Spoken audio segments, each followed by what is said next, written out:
Let's go.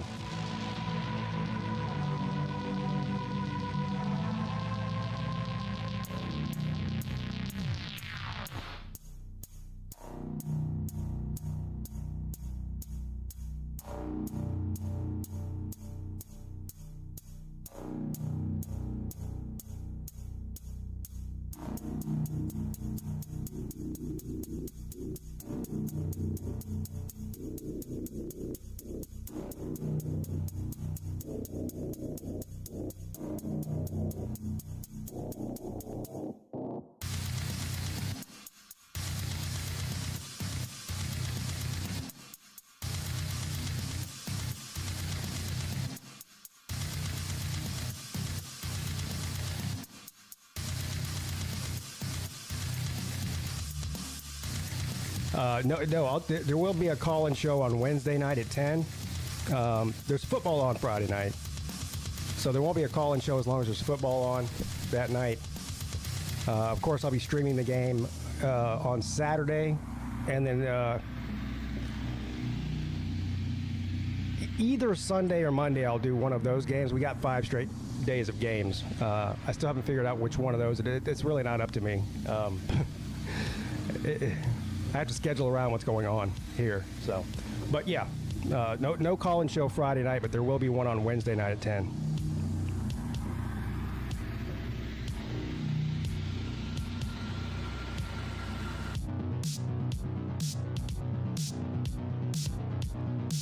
What's up, Rick?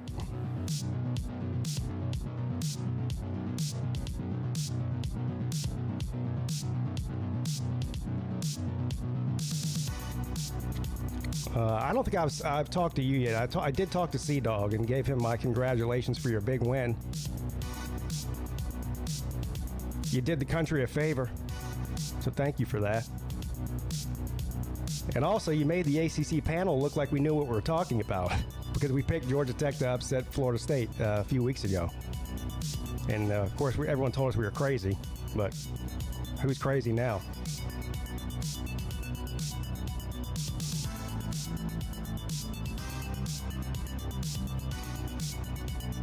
Yeah, what's up, Frothy Tavern? Looking forward to the game this weekend, man. I mean, I don't care who you are. How can you not get excited about Clemson and Georgia to open the season? Come on now.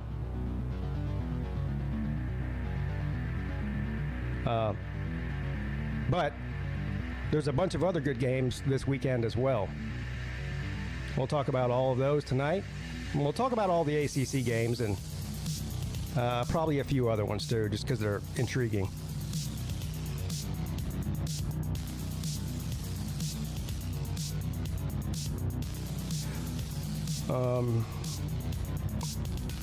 I forgot to change my night bot, so just ignore the call, and it's probably going to tell you to call into the call-in show, which is this clearly isn't that. But anyway, yeah. So Clemson plays better as an underdog than they do as a heavy favorite. I asked somebody this the other day. I said, when was the last time that Clemson didn't just get beat, but got beat badly when they were the actual underdog? Because they got beat badly by Duke, but they were a heavy favorite. They were, whatever it was, 12 or 13-point favorite in that game. As an underdog, though, they tend to perform well. I think the answer to that is the playoff game against LSU, right? Well, that was like 24-41 or something. And I believe Clemson was a slight underdog in that game. But outside of the playoffs, or that game in particular, you got to go back a long way. You got to go back a long way.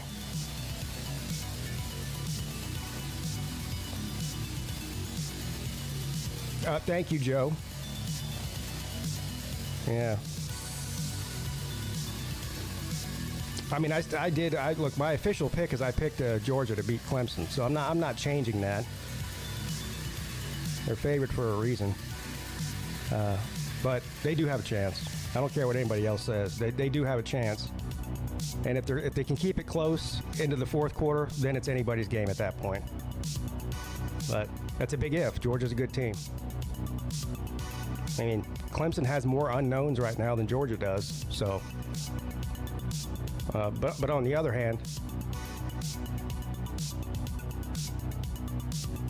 Clemson's in the best shape to win a game like this than they have been in 3 or 4 years. Just from a health standpoint alone. So,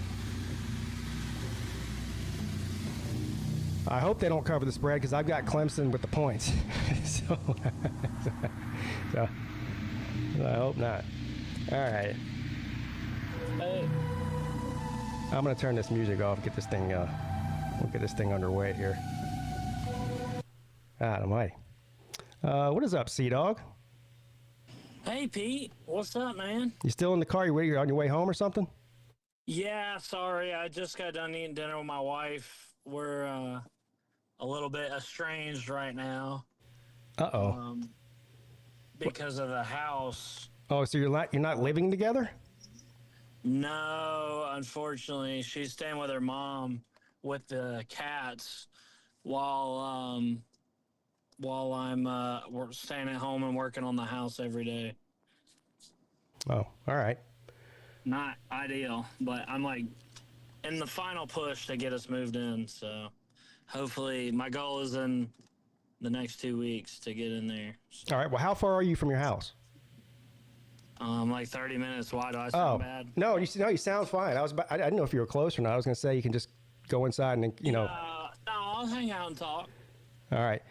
I got too much to say. I'm going to bring Rec Talk on here in a second. He's in the background, so I mean, clearly, I want to hear everything both of you have to say about the game this past weekend, because this has been the first show we've done since then. But look, let me bring him on real quick. Everyone, just brace yourself here. Caden, my best friend. What's up, Cater man? What's up, money? Look. I love when you. Wait, hey, see, hey. First of all, you're not. First of all, you've only been on here for 2 seconds, and you're already telling me to be quiet. This is my show. Wait, well, at least that I got guy the from last time. What he kept saying? Yeah. This is the thing. Let me explain this to you, and then you can say whatever you want to say. I want to explain this to you, Caden. I know that Go ahead, Cater man. I know that you're fairly new to what I do and my format for my different shows. The ACC show is not a call-in show for you to call in, unless you're an ACC fan, which you're not.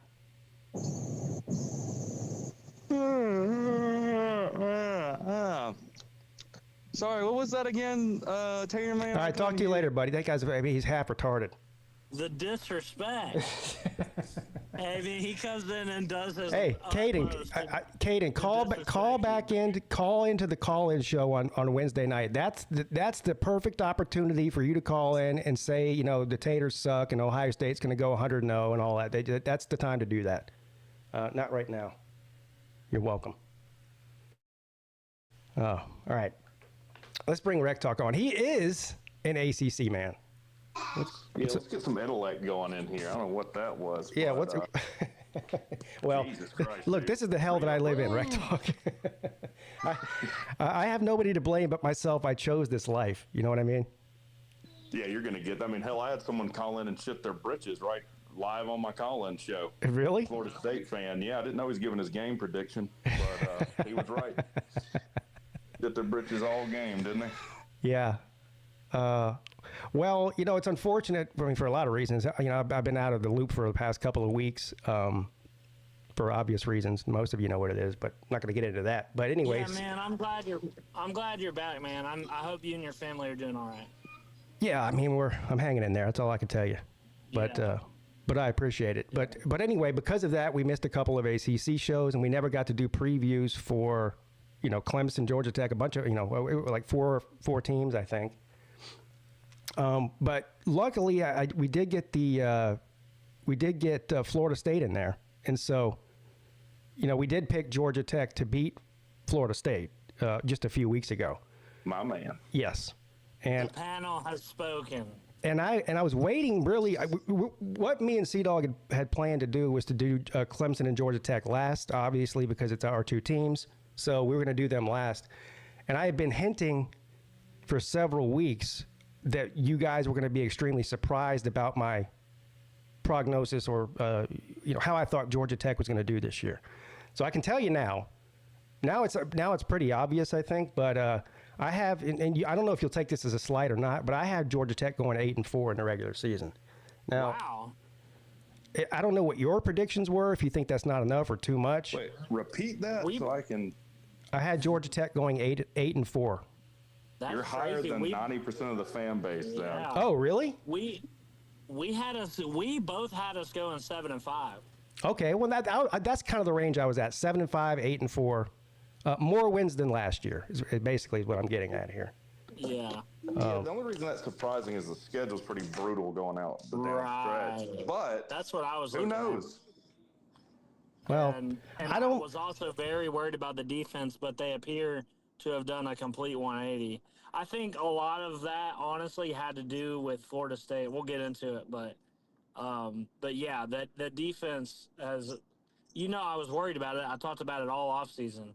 Well, it looks to me like some improvement. Yeah, and I want to be clear here. I don't want to be the massive overreactor about the game that we saw. I mean, I think that there was a lot of mistakes made by both teams, honestly. But I mean, Florida State just didn't look very good, and I'm not going to be the one that's going to say that just based on that one game alone in Ireland, that Florida State's just terrible and Georgia Tech is going to win 10 games and compete for the ACC. I'm not going that far, but all the things that I expected to see offensively, I did see from Georgia Tech. And that's a good sign. Yeah, we ran the ball like hell, but we were doing that last year too. Well, that's what that's what your offense is. Yeah, that's not a fluke, or that's not in part due to like Florida State's incompetence. We just have a nasty O-line. Yeah, you got a nasty O-line, and you've got a quarterback that can run that type of offense to perfection almost. I mean, no turnover. I don't think there was any turnovers in the entire game on either team, was there? No turnovers. There was a turnover on down for Florida State. Oh, okay. That wasn't like a conventional turnover. Right. Like a fumble. Yeah, right. They didn't convert like a 4th and 6 or something like that. Is that what it was? Both offenses played so conservatively, I felt like. They did. Well, Florida State had to play conservative because of who their quarterback is. And I'm interested to know what you think, Pete, because I've seen a lot of Florida State fans that are going in on Norvell like, well, he was too conservative. He's an idiot play caller. And my whole thing's been, I think he knows the limitations of DJU and his offense. Like, he doesn't have a choice other than to do what he did. It's like looking into a time portal into the past. The Clemson fans were saying the same thing when DJ was at Clemson. They're like, what? Why are they just playing so conservative? Why don't they let him throw the ball down the field? Well, you know why? Because they see what he's doing in practice, and then when he does try to do that, it's a disaster. Pete, yeah, that is a great feeling, right? To know that that's not your problems anymore. Well, we got our own problems. State quarterback. That's true. You don't have DJU problems. No. What I was getting at was that we're gonna feel the same thing with Jeff Collins, but but that is true. You guys' offense isn't really much to write home about. Well, I don't know. I think it'd be a lot better than it was last year, and that's just mainly because of the personnel that's healthy that wasn't healthy the past year or two. Big time players too. I mean, we're not talking about second, third string guys. We're talking about starters. Everybody's healthy, knock on wood, right now for the first time in a long time. That alone will make a big difference. I also think the second year of Klubnik and Riley together, he should take a step forward. I'm not saying he's going to be the second coming of fucking Trevor Lawrence or anything, but I'd be surprised if he hadn't made a massive improvement over last season. Sure. But I do want to push back on one thing, because that's another thing that's being said a lot. Like, there was a lot of mistakes made on both sides. I don't agree with that. No turnovers, 4 penalties. Most of the mistakes were made by Georgia Tech in that game. A missed field goal, 2 fumbles that they do recover. I mean, there's just not a lot to look in that game and say Florida State just didn't kind of get manhandled. I mean, it just kind of is what it is. Well, they did. They got blown off the lines of scrimmage on both sides. That was the most surprising thing, outside of the ineptness overall by Florida State's offense, was their defense, because that's really what they've been hanging their hat on in the entire offseason. So I'll tell you, neither of us were surprised that, first of all, that we won. we were completely overjoyed, but we knew going into this game that, of course, we have a chance to win, and we knew it would be close. It was a freaking lock of Georgia Tech covering the points, but we neither of us were surprised either. Maybe the dominance of our running game, like just the complete dominance of it. But neither of us were surprised about that. I've been saying that we're going to have a really good O-line. And so, we knew that. What we were surprised about, was the D-line. We did not see that coming. Yeah, Florida State's got a problem. I don't know. I'm not sure if. First of all, I didn't see the entire game because I had something else going on that day. But I don't know if it was is Florida State's offensive line that bad, or is Georgia Tech improved that much on defensive line? It's got to be a mixture of both. Yeah. I mean, we literally had the worst run defense in the country last year, right? Yeah, and outside of that first drive, you pretty much shut them down for the rest of the game. Yeah, 38 yards. So right. I think it has to do a lot with Florida State, if I'm being honest. But I also think that we kind of met them in the middle, too. Like, we're improved a lot. Yeah. But there's no excuse for Florida State being that bad. Like, they should not have – even if we were really good, they should be able to get more than 38 yards. Did you see the stats of that? Of, like, the average there's such crazy stats when you're talking about the trenches in this game that I've seen. Like, they were getting blown off the ball an average of 4 yards a play. Like, the yards before contact was a stat that shocked me. It was like 0.2 for Florida State, and it was like 4 for Georgia Tech. Yeah. Yards before contact. It's crazy. Yeah, as good as or as bad as Georgia Tech's defensive front was last year, even if they are greatly improved this year, there's no excuse for their D-line doing you dirty like that, especially when all we've heard is how great, they're talking about the 90s and Bobby Bowden and national title type offensive lines, and they got lied to. Look, this is one of the problems with building a team through the transfer portal. One year you can go from the penthouse, next year you're in the poorhouse. So, and I'm not saying they're in the poorhouse. I think it's just too early to say that. But based on what I saw, they look like. I mean, when you have how many transfers do they have? Like 30 something. There's a lot. I don't know the exact number, but I mean, you don't have the chemistry and the continuity that you have from returning players when you have a whole new team every year. And that showed on Saturday.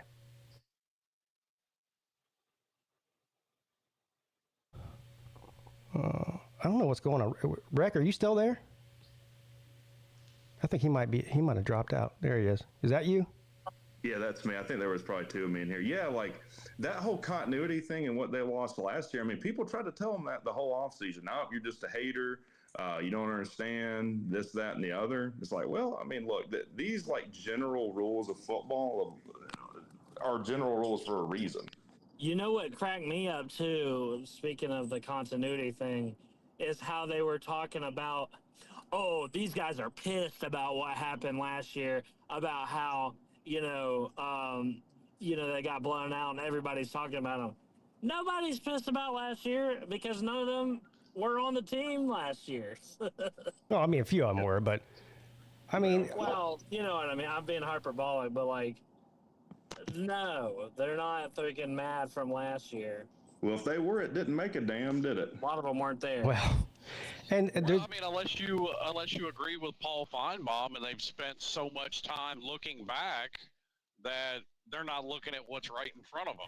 Yeah, I have mixed feelings on that. It might have been somewhat of a distraction to the football program, but I think that the coaches and the players probably shouldn't even be worrying about what's going on in the front office. Just worried about, winning games, but... Really, what I thought happened was I think that they overlooked us.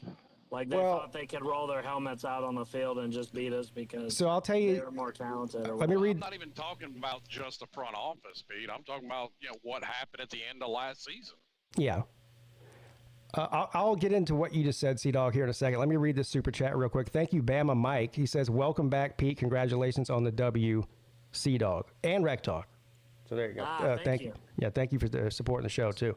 So I heard the morning of the game, I was listening to ESPN radio in my car, and I don't even know who the guy was. I don't recognize his voice.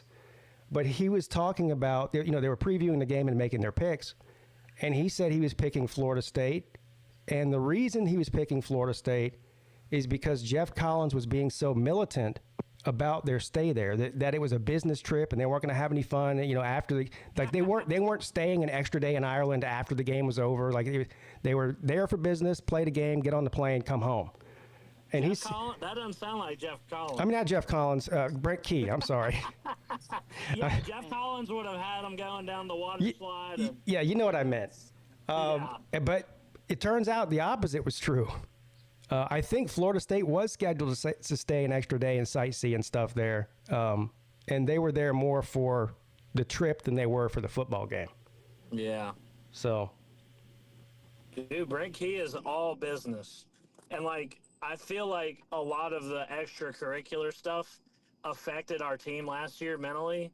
That's why you see us, go on the road, beat Wake Forest one week, then come home and lose to Bowling Green, then go beat Miami. I think that a lot of that got to us, and we weren't, mentally mature. So really honing in on that, Yeah, plus you can't understate replacing a Jordan Travis with a DJ Uiagalelei. Like, how many close games last year did Florida State have? And they had, I think they had a better roster last year than they have this year, obviously. But even then, how many close games did they have that they probably would have lost if DJ was their quarterback instead of Jordan Travis? I mean, they might have been a 3 or 4 loss team. They could have been, and as far as all the distractions around the program, there's a guy that played offensive line for Tech that calls in sometimes, and he just talked about the undue pressure that puts on you, especially as a big favorite, and how that it's kind of hard to shake that as the game is close going out the stretch. So I don't think it helped them. Yeah. I'll tell you what, Tyler P is in the chat. He wants to come in. I know people in the chat are confused because it keeps flashing across to call in the show by clicking the link. I understand that. We're going to run through the games this week, and when we get to Clemson and Georgia, if you want to come on and talk about that game with us, then you're more than welcome to do that if you're still in here. The same goes with you, Ballard in the background. I don't want to have 6 people on here for the previews. It'll take 4 hours.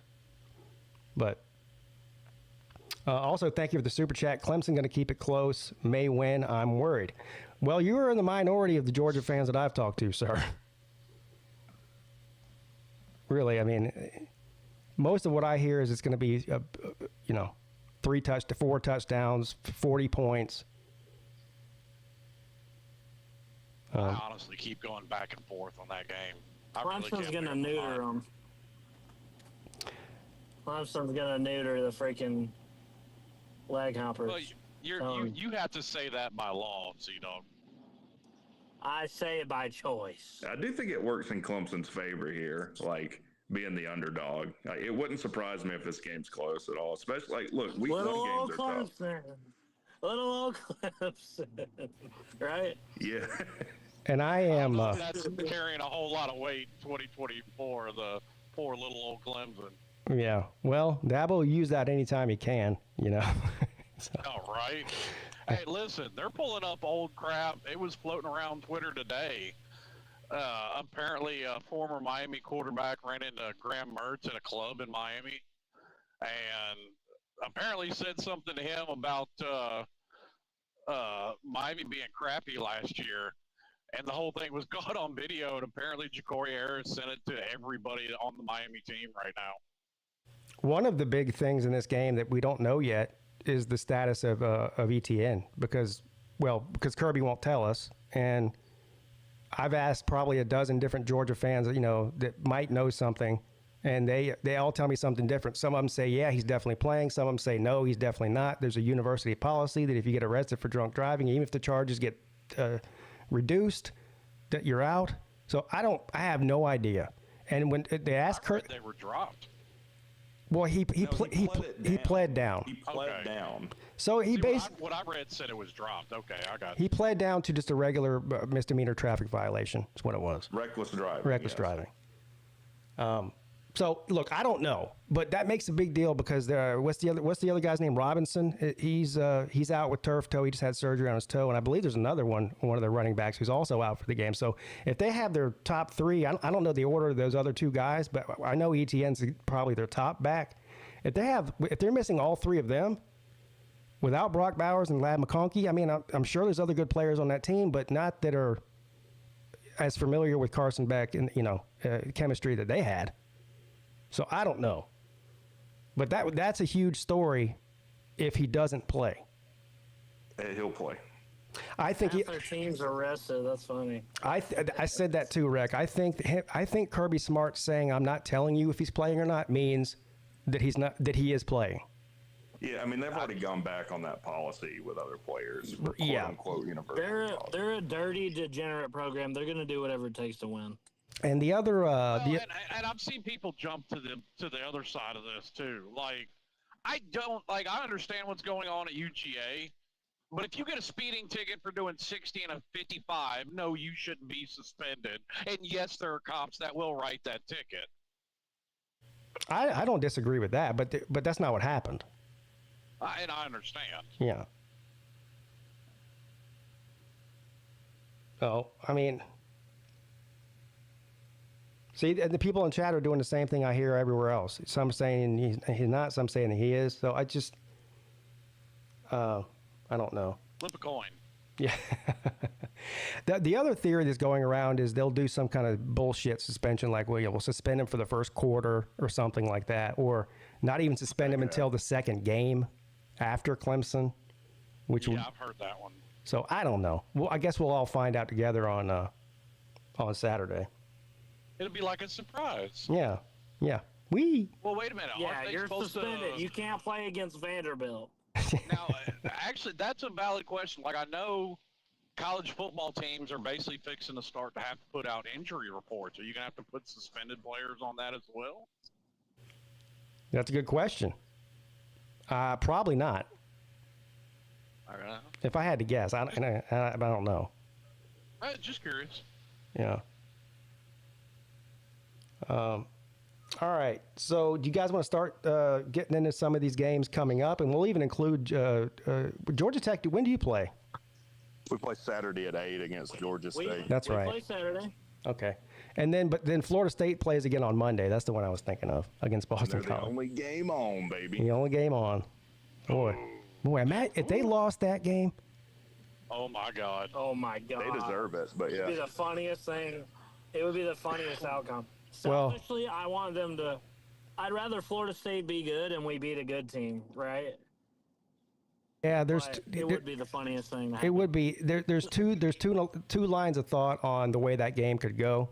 Is that Florida State's going to get their act together after getting ran all over by Georgia Tech, and go out there and make a statement, that they're not terrible. The other line of thought is, Boston College now has game film of this year's team, and they can essentially try to emulate a copy what Georgia Tech did and make them stop it. Not that they had the quarterback draws with Casanova. Yeah, but my general line of thought is still you have a new coach, new system. Well, Boston College was not good last year. But the public perception is key on this because that line opened up at like 21 and now it's down to 17. Well, I don't know what it is today. It was 17 last night when we did the Lunch Money show, but I would probably take Boston College with the points. I don't think they'll win, but 17's a lot. Anyone I would was after surprised last that the week. line is so high. It seems like a trap, Yeah. I don't know. Until Florida State proves to me that they can score consistently, I don't know.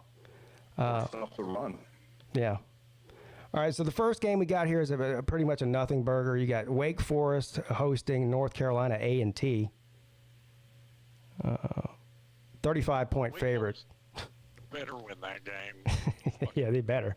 Embarrass the ACC like that. God. Yeah.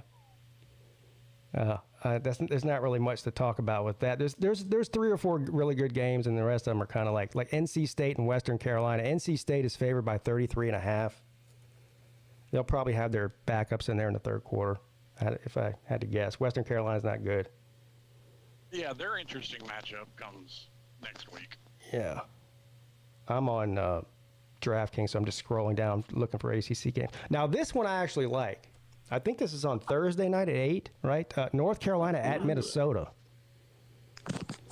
Or some. Oh, yeah. You're going to stream? Yeah, I might stream that. Did you say you were going to? Will be. Okay. Yeah, that one's interesting. It's a 2-point. We're going to do. Minnesota's a 2-point home dog in that. From a betting standpoint, I'd probably have to. Minnesota. I'd probably take Minnesota in the points. I mean, or on the money line, either one. Take them on the money line. Jeff Collins is their DC. North Carolina's last year. Yeah, but it's not like their defense was any good last year either. Right, now they got a shit-ass defensive coordinator on top of it, so. They had a shit-ass defensive coordinator last year. Right, give me Minnesota. That's what I'm saying. Yeah, I think Without Max Drake Johnson's May, they're a probably 6-16, dude. They were 6-16 with Drake May. Yeah, and that's kind of the point, right? That's kind of the point. If you're looking for, I mean, week 1 games are hard enough, but traveling from North Carolina to Minnesota and you're still a favorite, like, that's a big-time home dog bet to make, to take Minnesota in that one. Yeah, but Minnesota's gotten bad ever since, PJ Fleck had his coming out party here. Yeah, he's rowing that boat. He's about to row that boat right out of Minnesota somewhere else eventually. Yeah, right? So anyway, I like Minnesota in that one. I don't really care who wins. I guess I'll root for North Carolina just because it's an ACC team against a Big Ten team. But they're both mediocre in their conference. I mean, but I need North Carolina to win because I'm pushing narratives. What's your narrative on that one? I've been shitting all over Big Ten people on Twitter, telling them how they're the third, maybe fourth best conference. So it facilitates your internet trolling for them to win? It does. It facilitates my internet trolling. And that far outweighs any other reason the rest of you pitiful peasants could have. Believe me, I get it. Elon and Duke. Duke hosting Elon, 23.5-point favorite at home. That's really nothing there. I mean, I guess we get to look at we'll get to look at Manny Diaz's defense there because I think that's their biggest question mark, and we'll get to see Malik Murphy play. But I like Malik Murphy. I think he's a good quarterback. Well, he is, yeah. He just got sandwiched between 2 really good quarterbacks and had to leave. So there's arguments in the Texas fan base that Malik Murphy might be better than Quinn Ewers. Yeah. Well, apparently Steve Sarkisian didn't think so, but yeah, apparently. You might be right. Now, this game, the next one after this one we're going to talk about is going to be Clemson and Georgia. So, if Tyler, if you want to call in and go over Clemson and Georgia with us, you can do that. But first, this isn't an ACC game here, but it's Penn State at West Virginia, and this is probably one of the more intriguing games of the week. West Virginia, talk about home dog, over a touchdown, 8 points, underdog against Penn State. And I got to be honest with you, I wouldn't know how to bet this. Penn State, every year, I mean, they've got a bunch of great players, but they do seem to slip up a lot against teams they should beat. Again, this is week 1 on the road. West Virginia was kind of good last year too. Yeah, they were trending upwards. Yes, they were trending upwards, but you look at that run they went on at the end of the year, it was all sub 500 teams. That is true too. And we say that about Penn State, but I mean they've kind of, like we talk about with Wisconsin on here, they kind of cruise to 10-2 and lose to Ohio State and Michigan and kind of take care of business against everybody else. Yeah, I like Penn State in this too. But stay the hell away from betting that, though. Oh yeah, I'm not going to bet it.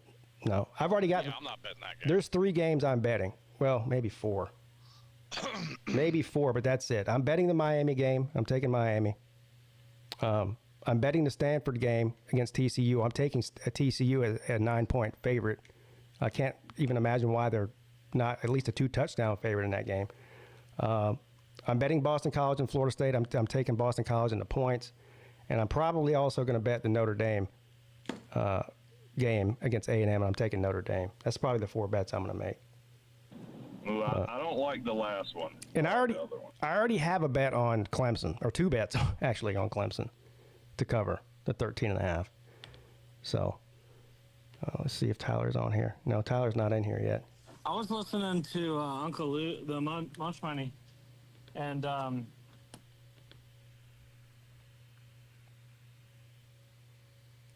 You there?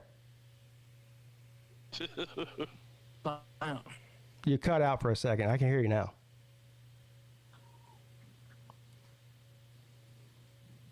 Or maybe I can't. I don't know.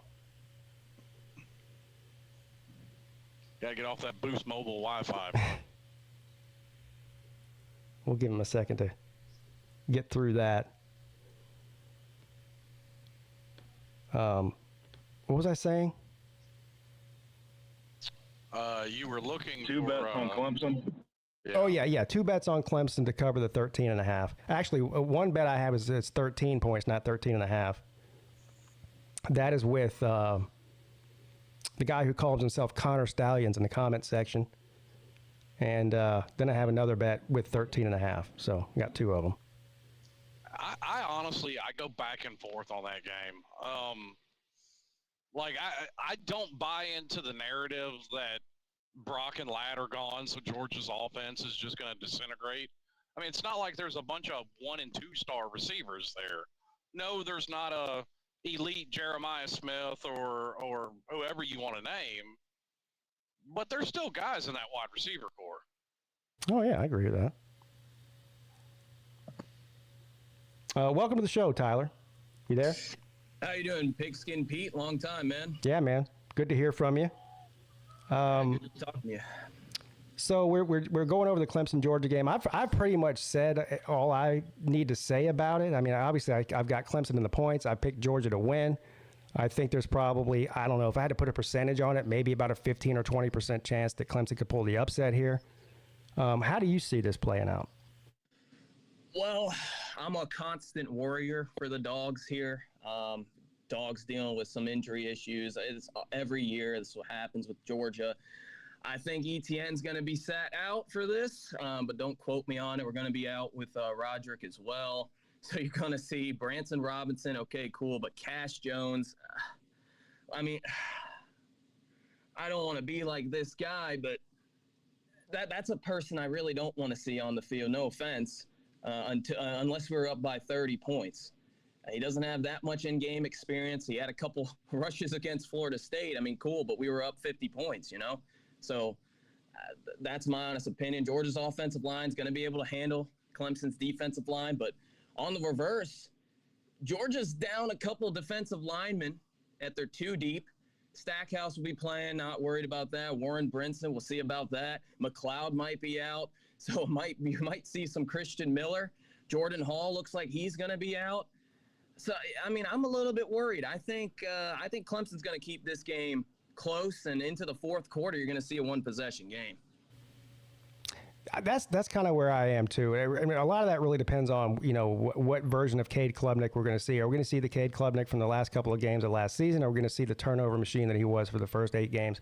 I don't know. I mean, I would have to believe that he's going to improve at least marginally from last year to this year, but I don't know. And the other thing is whether ETN plays or not. That I think that's a really big deal for your offense. That's a tough blow. And listen, I'm not going to sugarcoat it. I mean, it just sucks that it happens at UGA. It's continuously, but I mean, there's nothing I can do about that. But I don't know. I think the key to this game, like you said, it is going to be Cade Klubnik, but really, how do y'all protect him?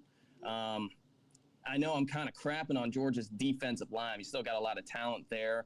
We'll see if Michael Williams can can do what a lot of people thinks he can do and get to the quarterback, get some sacks here. I love Damian Wilson as well. On the outside, he'll probably be the jack. In fact, he should be. But, I mean, I watched every game for week 0, and one thing was consistent. That clock just moves and moves and moves. Every game was like a lower possessional game, and that's going to be perfect for Clemson. That's why I think Clemson's going to cover. I think Georgia's only going to get about 8, maybe 9 possessions, and I think we're going to kick a lot of field goals, to be honest. I like Clemson's defense. I'm not going to sit here and lie and be like, oh, well, I'm not worried. Clemson's got a better defensive line, in my opinion, than Georgia. And you guys are, especially for this game, you guys are a little bit deeper than us. With T.J. Parker, you got Peter Woods, those two on the outside. I love that. Yeah. And Patrick Page, and he's not really talked about either. And Trey Williams, too. Two guys that have a lot of experience. I like Clemson's defensive line. And obviously Barrett Carter, one of the best linebackers in college football. Yeah. But I think this is going to be a low possessional game. I kind of think so. That's why the over-under is so low. I mean, it's under 50 points, and it's probably going to end up going under. I'd be surprised if it didn't. But I've had a theory. If Kirby comes out, because Kirby's a guy that loves bulletin board material, and if they take all the stuff that was said about Georgia's offense last year, about how they started off slow, they started off sluggish. They always let the other team score first. I could see a scenario where Kirby decides to come out there and just chunk a bomb first possession and get on the board early. I wouldn't doubt. I think, I know the way Dabo is, especially as an underdog, he's going to do some kind of trick bullshit, probably early in the game, too. I don't know what it's going to be. I hope it's not a disaster like it was that one year against South Carolina, the ring around the Posey thing. Oh, yeah. I mean, that was the worst play I've ever seen in football, I think. But Tyler said something a minute ago, and he's got a good point. He says, how are you going to protect Cade? I mean, because they couldn't do it all last year. Well, hopefully the acquisition of Matt Luke, they're going to be a little bit better coached, but it's not like he's had a whole lot of time with them to improve all the mistakes that they, are ingrained in them at this point. But the key really is, and the true is probably the same for Georgia against Clemson, but the key for Clemson's offense is going to run through number 7, Phil Maffa. Because he's going to have to be a threat enough to run the ball on them where they're going to respect that and back off a little bit. Otherwise, it'll be a long-ass day for number 2. Yeah. That worries me because you saw Maffa be able to do it when he wasn't the guy, where he wasn't trying to carry the ball 30, 35 times a game. And it's up in the air whether or not he can keep that kind of production up with those kind of carries. Yeah, so that's a good point. But he did it in a one-game scenario last year, and that worked out in Clemson's favor against Notre Dame. And I don't know if they're looking at him in this game, just do whatever we need to do to win this game, and then we'll worry about next week. Because next week's obviously against a worse team, much worse team. So I don't know how they'll use him. If I were Dabo, I'd be worried about winning this game, even though it's not a conference game. I still would want to beat Georgia just to sort of make a statement, and I'd run Maffa 30-plus times. Right. That's me, though. I mean, it doesn't mean they are. I mean, Dabo loves to throw the football. So. Yeah, he's a wide receiver coach, of course. Yeah. Oh. I don't know. It should be interesting. Again, it doesn't really mean much for either team in the grand scheme of things because it's not a conference game. But it does set the tone for the season. And look, of course, I don't want my team to lose. I'd like to see them win this game. But it's anything's acceptable other than what happened against Duke last year, or a 4-touchdown game where they just give up. That would not be acceptable to me. But if it comes down to the end and they're still in the game in the fourth quarter, I'll be happy with that. Moving on, at least they can build off of that. Right. So I mean, I don't disagree with you. What this dirt raid is, John's calling Clemson's offense a dirt raid. Is that what they called it? That must be another Daboism. There. Dirt raid. That sounds like something Dabo would come up with. Yeah. Well, as long as it's not. I wanted to ask you, because I think there's like a lot to be said for Dabo in this game. Because when was the last time y'all played? When Georgia had like JT Daniels, like 4 years ago? Yeah, I was 21? there. Yeah. 21. And that was kind of when college football changed and Dabo's not doing the portal. So you kind of have a direct measuring stick between the programs now. So if Georgia does just dominate and beat Clemson by 3 scores, that's going to be a clear indicator that what Dabo is doing isn't working. Because the last time y'all played, it was like 9-6. Obviously, it was evenly matched. Yeah, well, 10-3, but yeah, it was 10-3, and DJ he got sacked 7 times, so you can't put it all on him. I mean, there was no protection for him at all, but he had a couple of wide open touchdowns that he just totally didn't see the receiver and didn't throw it to him. So, but look, if Clemson got blown out in this game, it depends on what the reason was. If it's because of 3 fumbles from the quarterback, then you don't have a team problem. You've got a quarterback problem. So, Sure. yeah. So I mean, it really just depends on how it happens. And your backup obviously doesn't have his mind on the game at the moment.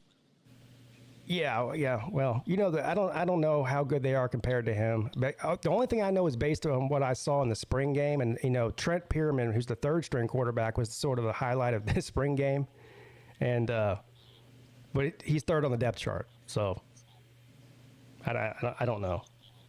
Haven't seen very much of either one of those guys play in real time. Right. Who's Beck's backup? It's between, I believe it's going to be Rashada, but That's the guy that transferred in, right? Yeah, from Arizona. Yeah. State. Yeah, right. He got paid a lot of ridiculous money. If we're just be real here, he can't really just be a backup. But I think Kirby would throw out Gunner if there's, God forbid something bad happened, and I hope that doesn't happen. But it's between those two. We've seen Gunner Stockton against, 3rd stringers, walk-ons at Florida State, and even we saw him a little bit against Ole Miss, not really much, handed ball off. But, backup quarterback, I think Georgia has you there. But the last things I'll really say about this game, and really on to next week, even if you do lose like an emotional game, I think it's going to be 26-17. I think that's going to be my prediction. I think Georgia will kick about 3 or 4 field goals, and then by the end of the game, Georgia may have you worn out there. But how do you respond next week? Because Appalachian State, they're an interesting team. They like the grounded pound, as well as they're really good at week 2. It's crazy to say. I mean, they almost beat Miami a couple years ago. They beat Texas A&M on a fluke, but hey, they won the game. Almost beat whoever else. Almost beat Tennessee. I mean, just crazy after that. And how do you They guys beat respond Michigan. after that? That was back in week 1 of 2007. Yeah, I'm about to say that was like 20 years ago almost. Yeah, that's a long time. But my point is, Not that you have to worry about that. Win. Well, they are a dangerous team, a dangerous group of 5 team. I mean, they're one of the better programs in all of the group of 5, no doubt about it. But here's the thing. I don't think that Dabo will overlook them. I think he knows that. Yeah, don't you have a bye after 2? Yeah, I think so. Yeah, your schedule is interesting again this year.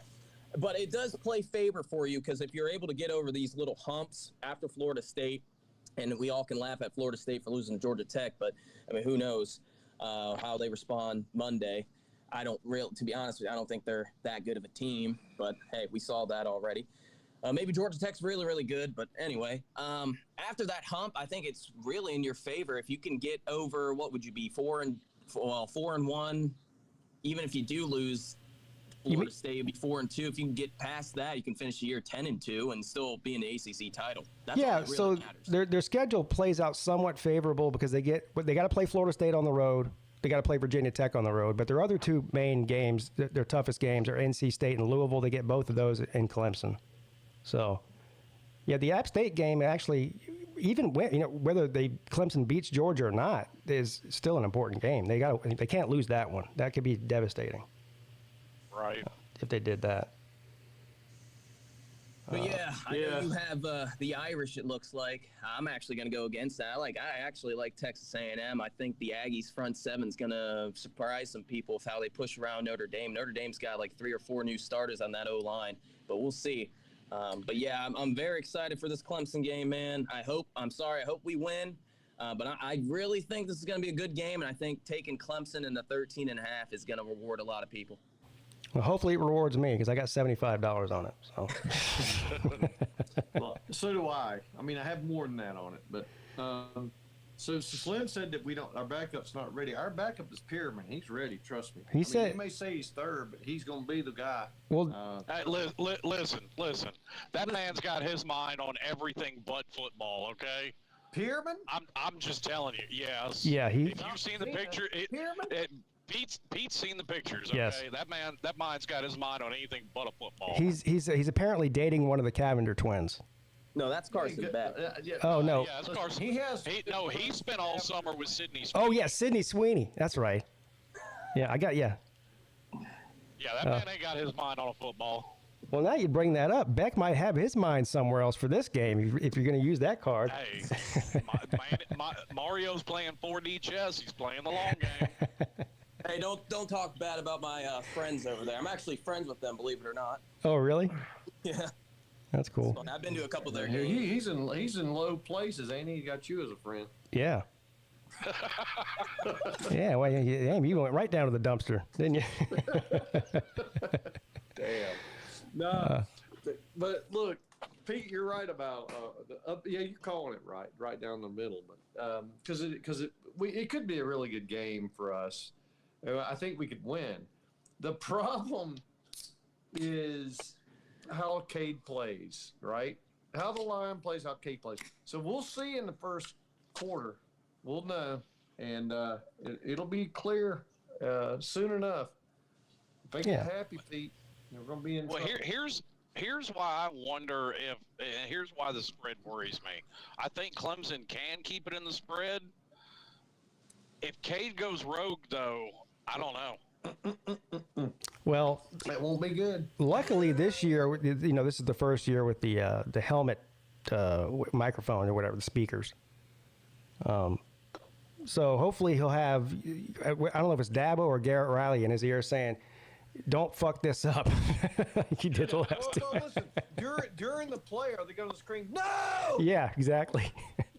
Yeah, but it cuts off when the play clock hits 15. Ah, shit. Oh, really? Okay. Yeah. That's too bad. So unfortunately, you can't tell him don't do it as the ball's being snapped. Because I know that would come in handy. I get it. Yeah. It would definitely do that. All right. So I think we're all we're not in agreement. It's so hard to pick these type of games when it's the first game of the year because you just don't know what to really expect. Is. And then, of course, we're all overreacting to the moon with, Georgia Tech and Florida State. To me, you need 3, depending on who you play, 4 games to really figure out what your team is. By the way, I didn't get to say this to Tech verbally, but congratulations. I think I was dancing around the kitchen in my skivvies. Happy for you people. Thanks, HVP. Yeah, man. Damn. It's been a long time coming. He tipped over his wheelbarrow. I was very happy. I wish I could get that image out of my head, though. I don't know why he said it like that. Because I have to. It's required. All right, we'll move on. Cigar too, y'all. You put out cigars, man. Rec Talk, and that made me want to go get one, but I didn't have any, so I didn't want to go riding around finding them. It was fun watching the reaction of Rec Talk and Sea Dog to the end of that game. We were on opposite ends of the spectrum in that final 2 minutes, buddy. We went freaking bananas. It was a lot of fun. It was awesome. Where were you guys? Were you at Rec's house or your house? Yeah, Rex's house. Rex's My house is not a house right now. I know. I saw it in the Buzzsaw video, and I'm assuming. Yeah. Great video, by the way. Thank you. It was a great video, but yeah, it looks like you got a lot of work to do on that house. Yeah. Well, that's why he's a buzzsaw. He's gonna fix it. Right. Right. All right, we'll move on to Virginia Tech and Vanderbilt. I actually think this is an interesting game too, but Vanderbilt's hosting Virginia Tech, another 13.5 point spread. There's a bunch of those. Virginia Tech's hyped up to compete for the ACC this year. I'm not really buying that, but I do think they'll beat Vanderbilt handily. Yeah, I just want to say, I freaking all off season, I have not understood what the freaking hype for them is. And Because every team that's returning, all but one starter gets hyped up. yeah, except for us. No one cares about us. Well, I'd like to see Virginia Tech freaking go out and get a big statement win like that. Well, I think the reason there's a lot of hype around them is because, well, two things. That when they made the quarterback change last year, that they sort of turned their season around, and they had a pretty good run. What did they win last 4 out of their last 5 games or something like that? Something like that. And they returned almost everybody. So that's the reason they're getting the hype. But when it comes to Clemson, I mean, Clemson won their last 5 games of the year, but nobody's giving them credit for that run. You know, so I don't know. Well, they also hit the over for their season. They weren't expected to make a bowl game. Yeah, we earned the disrespect in the last 2 years. So I get it, but Georgia Tech, I don't know why they aren't getting as much respect as Virginia Tech. I really don't. Well, I think they probably are now, but they weren't before Saturday. Yeah, they have one of the toughest schedules. That'll do it to you. Yeah. Yeah, that kind of bust a lot of these banner waivers for the SEC too. That Georgia Tech has like the number 3 or 4 toughest schedule in the country. Yeah. And the flip side of that, Virginia Tech's got a fairly easy schedule considered. Yeah, they do. So that's another reason why I think they're getting a lot of hype. But I don't even know what to expect. Look, I don't even think I could name one player on Vanderbilt's team. So I don't even know. I'm sure you probably could, Tyler, or some of you guys that dig into that stuff. I don't dig into every single team's roster, so I don't know anything about Vanderbilt. But here's what I do know: they're the worst team in the SEC every year. Yeah. So. Well, what they did have something interesting happen in the offseason. About half of New Mexico State, the team that beat Auburn, half of their staff and players all transferred to Vanderbilt. Yep. That's their quarterback right there, Diego Pieva or whatever. Yeah. Or Nick Johnson. I mean, that guy is from Utah. I thought that he was going to be the next great thing at Utah, and he just goes to Vanderbilt. Like, what? Oh, so Vanderbilt's doing the transfer portal thing too, building their team that way now. I guess. Yeah. I mean, they're trying to tie that series back up with Auburn all time. You know what I'm really happy that Clemson doesn't play Georgia Tech this year. I'm going to be honest with you. Because they're dangerous. They're a dangerous team. Brent Key's a good coach. Now, he's not yet at a point where we can say he's a really, really a good coach, but he ain't no crap coach. Yeah. So I don't want to play them. They're hot right now. Well, we don't for the first time in like 100 years. So. Yeah, I know. Isn't it weird? It's the weirdest thing. I mean, in my honest opinion, I think Clemson would beat Georgia Tech pretty handily. That's not really – you're not going to run the ball down their throat, unfortunately. Yeah, they're not going to run it down our throat. No, they don't ever. Like he did Florida State. I mean, that was just an impressive finesse of win there. Average, 6 yards a carry? If you just take away those stupid, dumb fumbles, they average 6.5 yards a carry. Yeah. You know what's sad? Them in the trenches. Look, you know what's really sad? Is Florida State, well, it's sad to me, but it's sad to the Florida State man. We're going to beat them like a drum because of that. You know that. That's what's going to happen. Yeah. It's coming to a theater near you. Count your chickens. I was about to say, I would love to agree with you there, but we need to see Clemson first. We haven't seen them yet. Well, yeah, we may shit the bed. But Georgia's a real good team. I mean, you can't judge. Oh, listen, Georgia's the best team we're going to play this year. I mean, it's just there's nobody on the schedule better than them. So I mean, Paul, I also think you shouldn't judge any team off of the first game of the year because it's the sloppiest game everybody plays. Yeah. I think you can judge coaching staffs, though, on who can prepare a team better for that. Yes, you can. Yeah. Not only that, Slim, a sloppy team in the first game that plays disciplined and plays within themselves isn't that sloppy. I mean, that's pretty. Oh, That's a well coached team. I'm not saying you can't learn anything from the first game. Yeah. But trying to predict somebody's season based off of the first game is foolish, in my opinion. Well, they got weakness. Georgia Tech has weaknesses. I'm not that, but I don't. Nah. Got no Glad I don't weakness. have to deal with it. I really don't. No, that was still a statement win for them, and it sets a good tone for the season. You know what I mean? Yes, It does. It's momentum to build on, absolutely. And let's be real. I mean, the ACC is pretty open at this point. I mean, I still think there's a 2 or 3 teams that should be better than everybody else. Clemson, Miami, and NC State probably, if I'm naming 3. At Louisville, too. But I don't know. Does Georgia Tech play Louisville? Yes, we play the top 6 teams in the conference minus Clemson. They got Minus the Clemson. worst damn schedule. So that'll take care of itself then.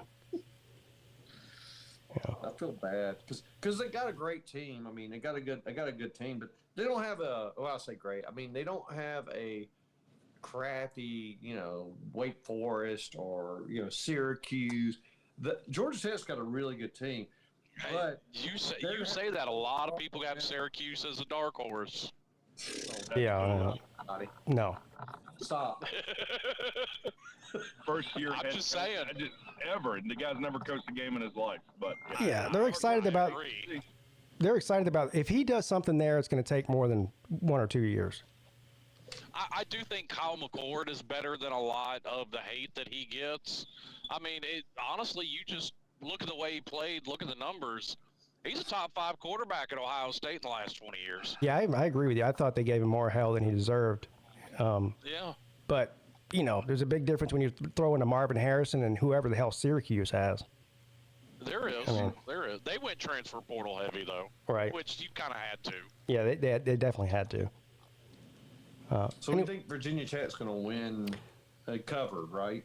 Yeah, I'm picking them to cover, but I'm not betting it. But I'm too ignorant about the personnel on both those teams to make a bet on it. But give me Tech. I mean, just because it's Vanderbilt. I mean, it's easy to shit on Vanderbilt, isn't it? Poor Vanderbilt. Poor Vanderbilt. That's Vandy Dandy. All right, moving on. Austin Peay in Louisville. This is another really nothing burger here. 36.5-point favorite Louisville hosting Austin Peay. Yeah.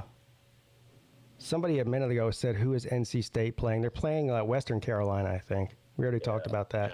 Yeah. Yeah.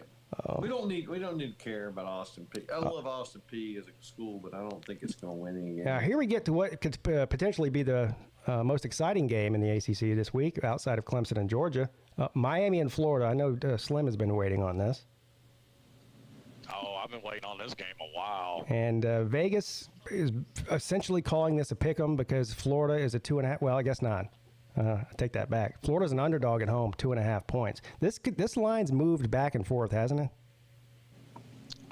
Not a whole lot. I think it might have jumped up to 3 or 3.5, but then came back down. Yeah.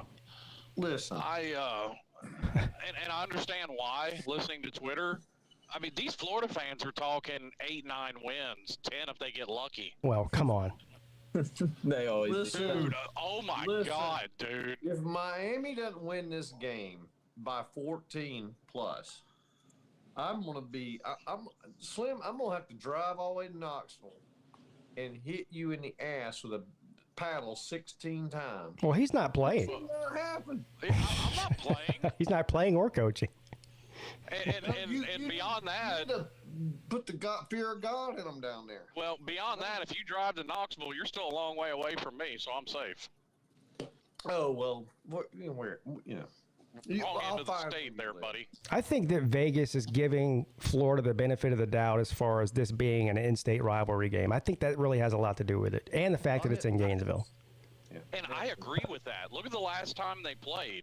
I mean, it was almost a reversal of roles. Florida was a top 10 team, I think right at number 10, and Miami was unranked. Man. And everybody considered Florida to have the better roster compared to Miami because this was actually Manny Diaz's first game. And we went out there and made a game of it. I mean, we missed the game-winning field goal to win it. And I kind of have basically swap feelings about this game versus that one. I think at pretty much every position we're better. But I still think I kind of agree with the line. I think this is going to be a close game just because it's a rivalry. Weird things happen.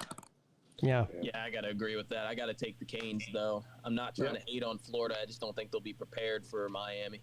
No. Well, and what doesn't help their cause is Montrell Johnson. Pretty much they're saying he's not playing in that game. That's their best returning offensive weapon. So this is one of those games I definitely am going to bet on. And if I end up losing it, I'll just take the L. But I don't know about 14 points, Hufferbilly said, but more than a field goal, for sure. Oh God, yeah. So, but they're going to beat them pretty good. I mean, I'll give you a score prediction, and I've stood on this pretty much all summer. I see a 28-17 kind of game. Yeah. I think it's going to be 28-24, right around that over and under right there. Yeah, I like quite possibly, yeah. They had a lot of guys leave, didn't they? I mean, well, ETN left. Didn't their best Pearsall. receiver leave too? Yeah, Pearsall. Yeah. By He's the in the way, NFL. it's Miami is Georgia Tech. Miami. Thank God we don't play y'all this year. Well, We will eventually, probably. But hopefully we end up playing one of them in the postseason. Okay. Yeah. Got to get there first, though. of course. All right. So it sounds like we're all pretty much in agreement. I don't know, Sea-Dog. Is Sea-Dog still on here? Yeah. Okay. I know you hate Miami more than most of us do. How you feel about this? It's a hard game for me to pick, honestly. Yeah. I mean, I guess I'd pick Miami. I mean, I hate that I have to keep freaking doing this, but I'm a little high on Miami, okay? So. Yeah. All right. So you're picking Miami. It's okay. Wait a minute. What'd you say, Oh, C-Dog? freaking keep making me say it. I know. No. He said he's high on Miami, but he tried to Wow. he tried to whisper it. Wow. Miami's in good shape, man. We'll see. I mean, based on the We'll personnel, see. Miami's got a better roster than Florida, but that's about it. I mean, Well, I'd say what you want about Mario. He's obviously a better coach so far than Billy Napier. well, yeah. I mean, yeah. And all of our problems are fixed because, once again, Miami deciding to open up the purse string, so they hired more personnel. He hired a time management coach. Time management? Yeah, I heard about basically, that. basically somebody to stand there and slap him in the back of the head and go, kneel the ball, dummy. Oh, okay. So you're talking about an in-game time management coach. Yes. I thought you were talking about the players, like how they manage their time during the day or something. No, in game. Don't do shit. That's so funny. Which is, I mean, honestly, it's about time, and it's not even poking fun at Mario. That's basically something everybody has, but Miami's cheap, and or at least have been historically, and they're finally getting out of those habits. Yeah. Good sign. All right. Well, that. Good news. The good news, Slim. I mean, I'll say this for Miami, and let's just be like, I think they're on their way back. I mean, not just sort of. Uh-oh. I think they're really. Miami's back. Huffer Billy Paul 2024. Write it down. Hey! For the record, the Clemson man said it, not me. Well, I guarantee you they're doing good. Huffer Billy says a lot of things. So. He didn't tell me to look and listen, so I'm not sure if I can take it seriously. He flip-flops back and forth so much on Clemson. It's every week. No, I still love my Tigers. Like man. 2 weeks ago, you thought Clemson was going to lose by 90 points to Georgia. Now you're like it's going to be close. But shit, by game time, you'll probably be guaranteeing a victory. I don't know. By the way, damn Dabo right now, because I had every intention of calling into that damn show. Yeah, but guess what? Nobody takes calls. That's stupid. He should have never been doing it in the first place. No, I think they should because Why? these reporters absolutely refuse to throw nothing but softball questions to preserve these coaches' feelings. Yeah, but when you're doing an open forum like that during the season, I mean, you're opening. We're in the world, the time of trolls. I mean, you can just call in there just trying to piss somebody off, and unfortunately, somebody like Dabo doesn't have the ability to just say, move on to the next call. I mean, he's going to tell you what he thinks, and hence why I need him to take calls. No, but they can track. They can track me down. They know who I am. They know what I'm. They know what. Listen to me. I'm not gonna go troll him like I wouldn't be as disrespectful, but I would be I'd ask him a hard fucking question. I honestly would. I would love to do that. You're right, Pete. It can't help you as a coach. That can only go bad for you. Yeah, there's nothing. And then when he goes on there, and so then it goes from him arguing with this one fan to now he's talking about all fans, and then the whole thing was a disaster. Kamala Sweeney. So, but, damn. If that means he's winning, I don't know. I don't know if he's I don't. That's not a good comparison. Well, oh my God! No one damn interview. But look, none of the big name coaches do it. Like Kirby Smart doesn't do it. Ryan Day doesn't do it. I don't think Brent Venables or Sarkisian. Any serious coach doesn't take calls. Do it. I think every one of them should because look, you're seeing this. You're actually seeing the pushback against this with the hell Dion is getting. Like these coaches want to be coddled with questions from the media. Screw that. Be answerable to the people that are paying your salary. So, because Dion's a bitch, then we have to cancel every coach? No, quite frankly, they're all a bitch at this point for getting handed softball questions. Listen, the Oklahoma State coach, I'm a man. He don't give no fuck. I mean, no, he don't. A lot of those coaches, 1,000 times. A lot of those coaches do that to the media, but the media is different than a average Joe fan calling in. Well, see, I disagree with that wholeheartedly. I'm far more important than any media. Well, that's right. Right. I agree with you, Slim. We're on the same page. Well, I'm glad he's not doing it. And by the way, nobody's listening to that dumbass show anyway. I've never heard a single one of them, and I'm a Clemson fan. So. Hey, I've never listened to Mario's radio show. I mean, it's just boring. It's just like a coach speak until you get somebody that calls in there and gets his feathers ruffled. But you got to call shit out. I'm not tuning into the Dabo Sweeney show every week. I'm just not. Hey, I will if I can call into it. All I care is if he wins. I don't care what anything else. So. Well, he wasn't winning. That's why they called in. Let's see. I think there's a couple more here. We got. This is a nothing game too. Ohio at Syracuse. No, not Ohio State. Bobcats. Yeah. Run the Bobcats. 17.5 for the Orange people. Favorites. I don't know. Real big Bobcats all day. You take Ohio in that? That's a lot of points. There's a lot of points. Did Syracuse keep their head coach? No. Dino Babers is gone, son. They got what's the guy's name? He was the defensive back coach at Georgia last year. Fran Brown, is that his name? Yeah, I think so. Yeah. Is Dino at Clemson yet? No. Well, he will be soon, probably. Actually, I wouldn't mind having him on staff. I agree. But yeah, that's a lot of points for a team we know nothing about, Syracuse. So Tyler, you're saying you want Ohio in that? Yeah, I'm from a MAC school, so I'll run Ohio. I think Syracuse is getting a little bit too much hype there. It's a home game. I mean, cool, but Ohio wasn't even that bad. They've been relatively good in the MAC over the past couple of years. They returned their quarterback as well, so I like the Bobcats. It's funny. Followers of Spartanburg. No, this is Tyler P. I'm just joking. Yeah. It's funny that the spread is 17.5 and the over-under is only 47. So they're not expecting Ohio to score very much based on that line. But, yeah, and by the way, y'all were The over-under isn't very high for the Clemson-Georgia game either. Yeah, it's 40. Well, now it's 48.5. It was 49. Look, Yeah. Look, I can't help it, but I honestly think this game's going to be really close. I really do. It's going to be fun. Everybody wants to go down and shit on Clemson, but it's going to be closer than you think. It really will. I agree. All right, Hey, Rich. you may not be able to call in and talk shit to Dabo, but if y'all win that game, you can sure call in and talk some shit to Uncle Lou. Oh, don't worry.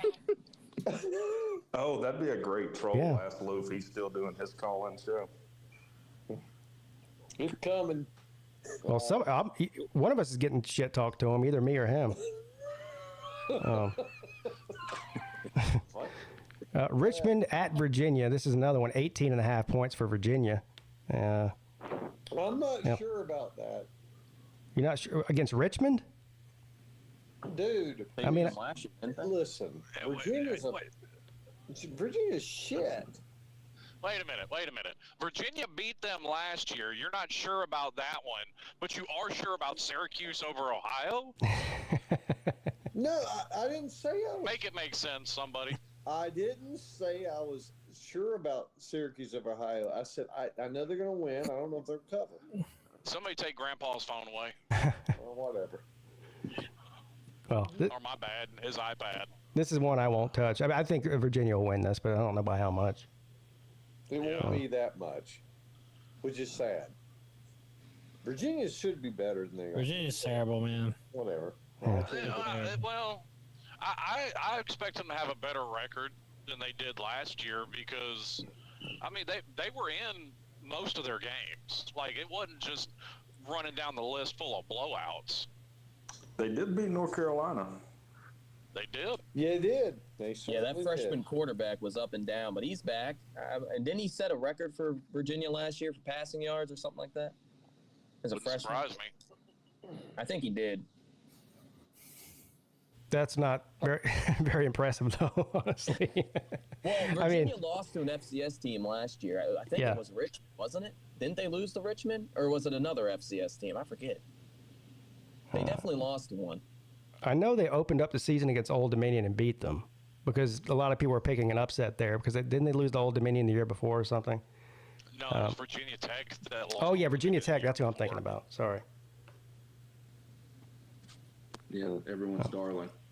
Well, look, Virginia's not going to compete in the ACC, but they should beat Richmond. We'll see. Yeah, like who?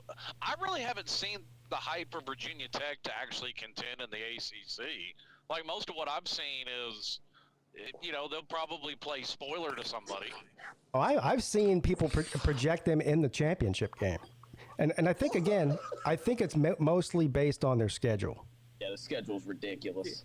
Listen, Yeah, we can stop that nonsense. That's not going to happen. You got to look at that schedule. I mean, the best team. Well, they play Clemson and Miami, but both at home, don't they? They ain't going to win. They ain't going to. No. Well, no, they have to come to Miami. They ain't going to beat Clemson either. Right. Yeah, they have to come. Yeah, they have to come to Miami on a Friday night. Yep. So split one, boom, you're in. And actually, now that you mention, I think it was Uncle Lou that had them projected in the ACC title game against us. See? Lou's stupid. So he makes some crazy predictions. He's like, "Oh, Clemson sucks," and then I'm like, dude. He isn't high on Clemson. Come on. Actually, didn't he have y'all winning like 9 games or something like that this year? Yeah, no, 8. Was it 8? Okay. Yeah, he did. 8-4. Idiot. I mean, you can't be that. He had us losing to every good team that we play. It's Georgia, NC State, Virginia Tech, and Florida State. Now, I think based on what happened to Florida State, he'll probably end up changing his pick on that one, but Yeah, probably. revising it, whatever you want to call it.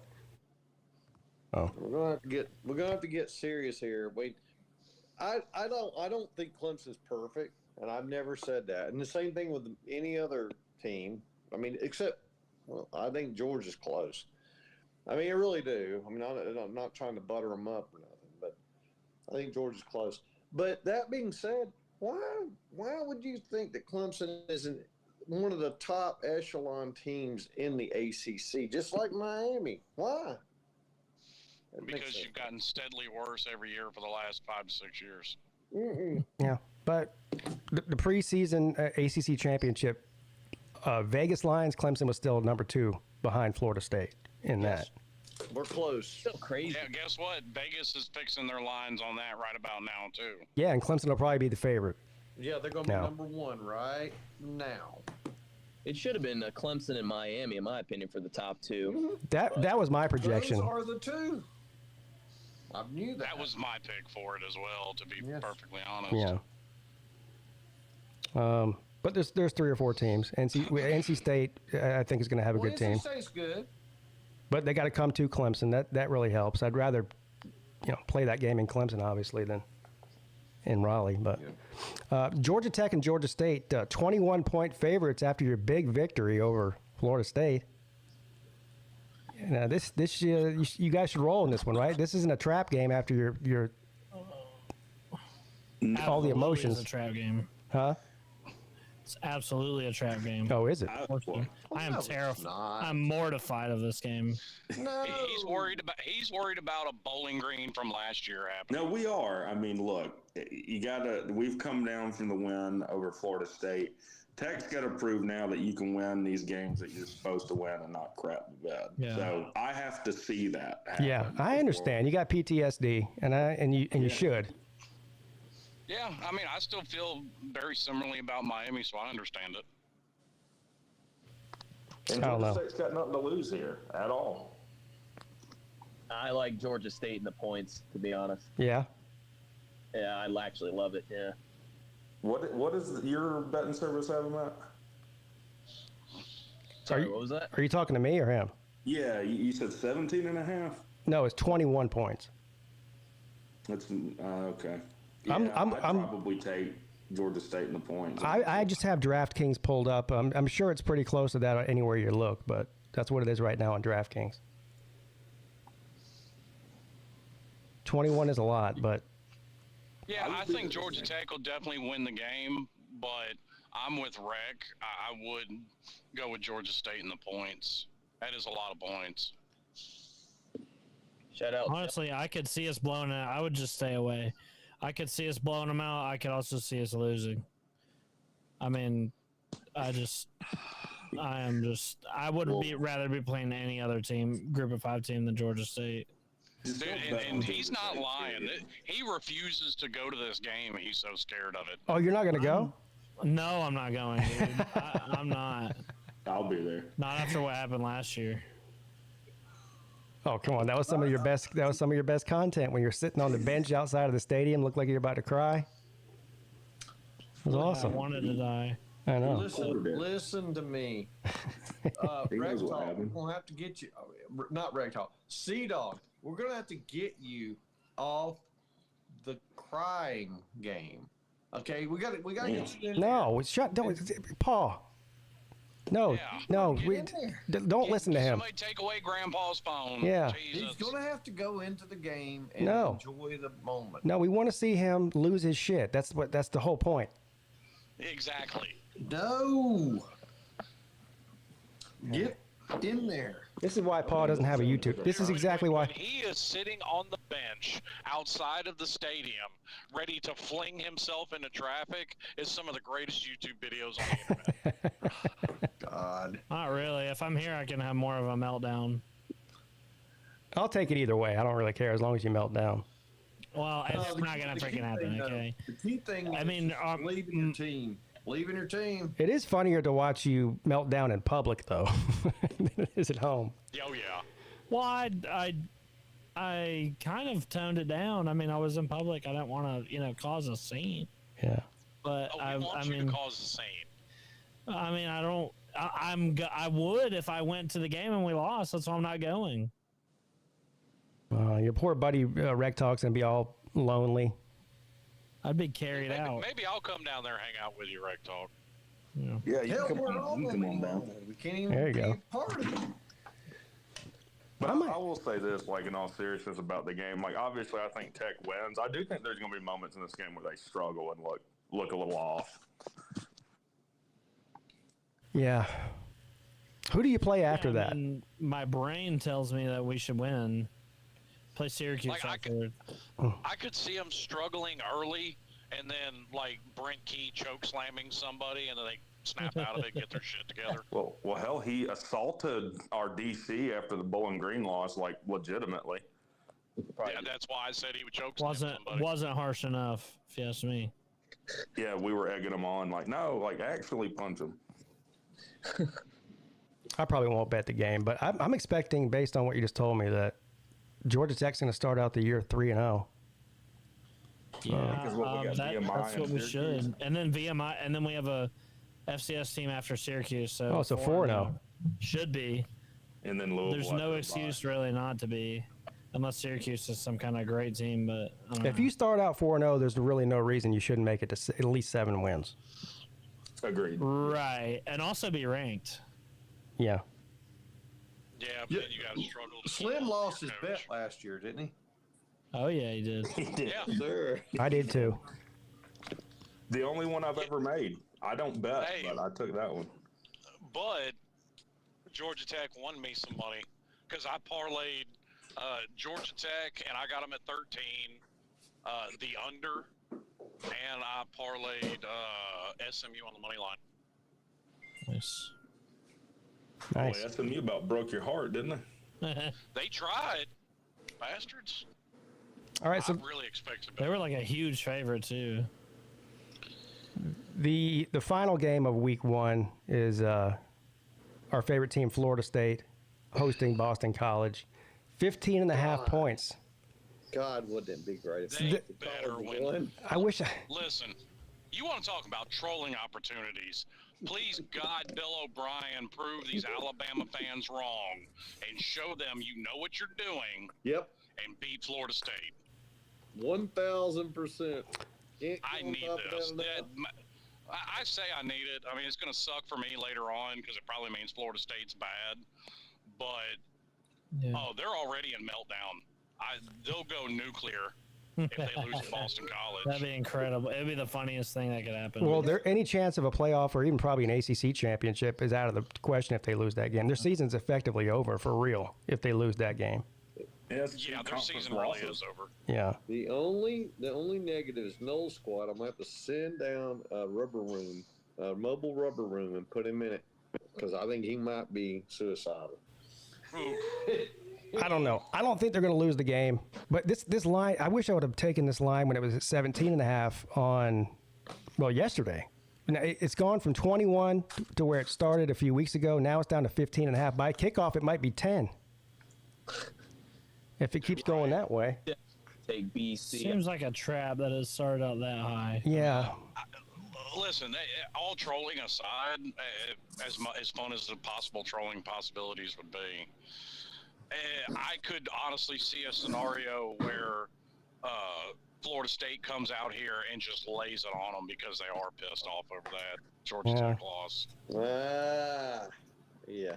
I don't know. You know, Boston College stole their backup running back too. That'd be hilarious if he ran for 100 yards on Florida State. Well, it seems he might. I try not to overreact to week 1 or week 0 or whatever. But, God, the possibilities of the troll possibilities running through my mind. Oh, trust me, Florida State's in deep trouble. They don't have a defense.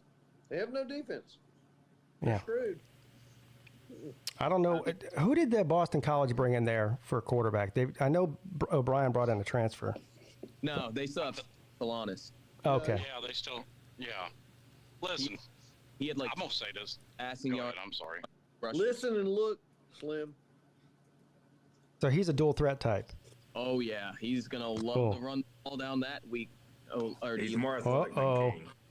That sounds like trouble for Florida State because that's a Haynes King type quarterback there. fast. Yeah. He's more athletic than him. Like he's a better athlete. Oh no. Yep. Uh-oh. Add Don't Trey. be- Man, listen, they lose this game, Cam Ward's going to drop a 60 bomb on them. 70. Well, hell, Florida Okay. State about lost to him last year when they had Jordan Travis. Well, listen, that's normally that is a very close game, and I'm trolling a little bit there. I'm not going to call it. It was blowout. the flu, or whatever they said. Yeah. Well, no, it's always a close game, dude. 18 of those games since 2000 have been decided by less than 8 points. It's just always a close game. If you're a Georgia Tech fan, you want Florida State to trounce Boston College, don't you? Yeah, for sure. Yeah, I Definitely. do, but the troll in me is like fighting against the Georgia Tech man in me. See, me and Rec are on the same page right now. We really are. Well, because I went in hard on them, and they're still in their feelings about it. So it would be great for me as a creator. It would be great. Oh, I told him that before that game. I was like, you better hope Georgia Tech wins because you went in hard this summer. yeah. I did. And the only time I've ever really gone in hard like that on a fan base, and it worked out. Dude, every time I do it, we freaking get blown out. Well, Just here, follow hey, the lead. Sea Dog, just leave it to Rec from now on. I guess No, not at all. Not at all. I swear, I cannot tell you how many checks I wrote that the Jackets could not cash to save my life. It never ever happened, and now all of a sudden, now it is. So maybe I should start trying again. I don't know. I mean, you did defeat the ukulele in your video, so Well, that's true. I mean that came true. That was more the Buzzsaws handiwork than me, though. That was good. I mean, hey, I don't want them to be completely terrible either because you're not spared from this either, Pete. If the ukulele beats Clemson, it's going to be a rough time for you. Oh yeah, I know. But believe me, that'd be one of the worst things that could happen this year. Is they lose to Florida State and DJ in Tallahassee, and that's an early game. It's week 4, so Yeah. it's a lot. There's a lot to play after that, but I'd stay the hell away from this game too, though. I wouldn't bet it, especially at the. No, I'm not. I need more friends like you. You talked me out of it because I was definitely going to bet this, but I don't think I'm going to now. Yeah, no, I'd have told you not to. I told you I don't trust it. I don't trust either team. I don't trust that line. And honestly, I kind of want Florida State to win. I mean, I don't really care about Boston College, but we got to play Florida State. And I don't want them to be just dumpster juice when we play them. It take all the fun out of the game, you know? That's kind of why I want you to keep it close with Georgia because I got a feeling we're going to see you at the end of the year. Yeah. No, we won't lose at Georgia. Hang on. See, I told you, it didn't even take him a day. Now he's already picking Clemson to beat Georgia. I'm picking Clemson to beat Georgia, too. Yeah. Well, yes, but you have to by law, Sea-Dog. I do it by choice. It's okay, but your choice just happens to be the law. Call it whatever you want.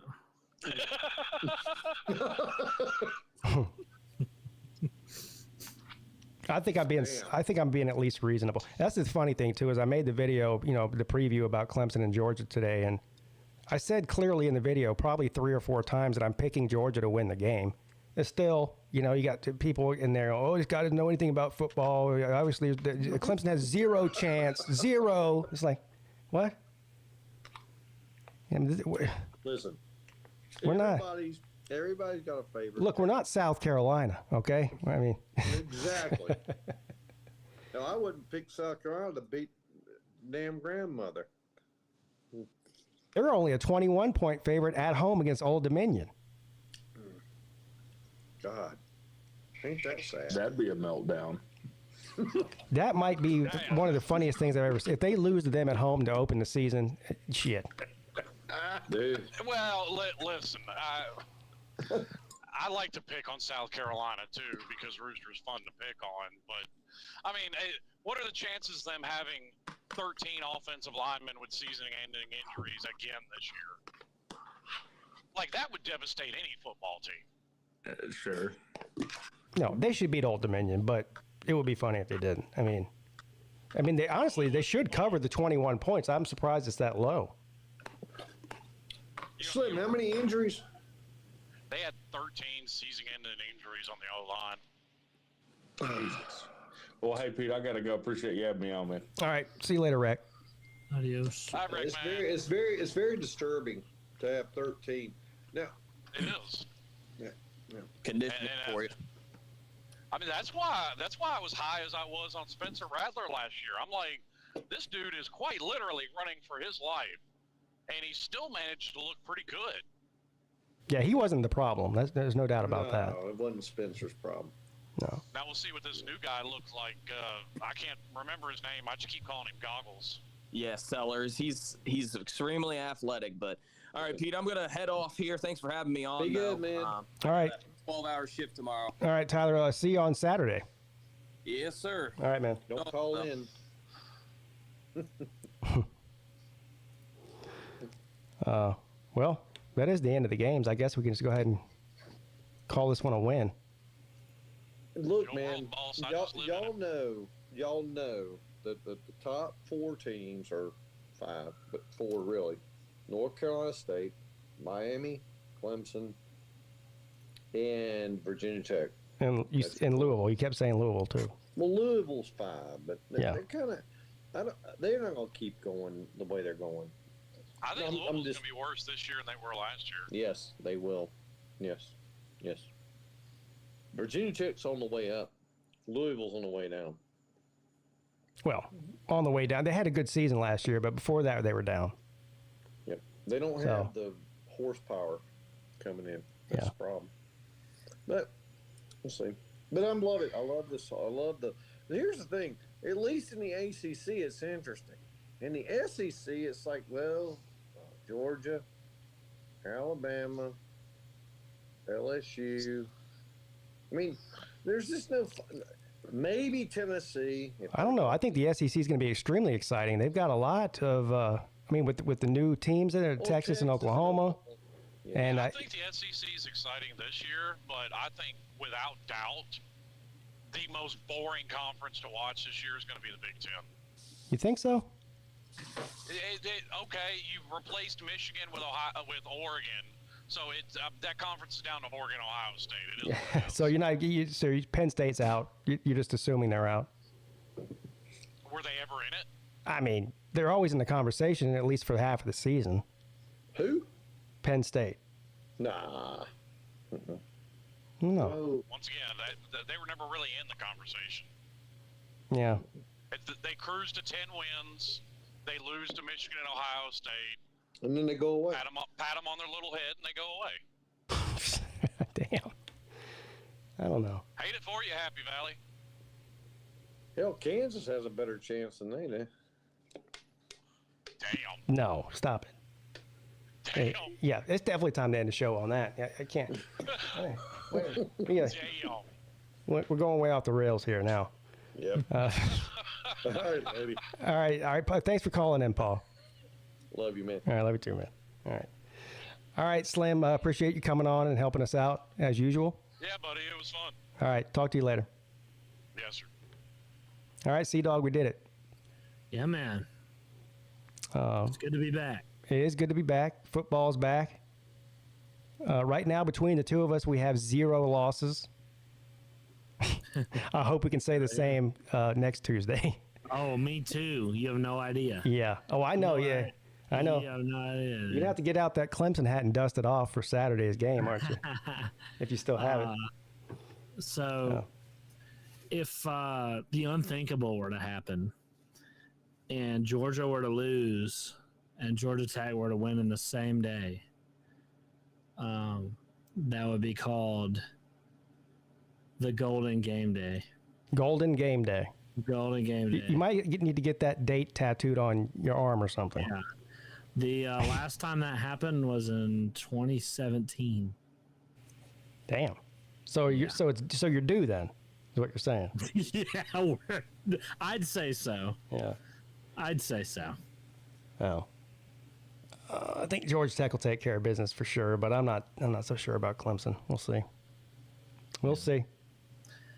You'll freaking whoop them. Maybe they might surprise us. That's what I'm hoping for. So. Yeah, you'll whoop up on them. Yeah. They're overrated. All right, man. Well, good luck this weekend, and until next Tuesday. Thanks.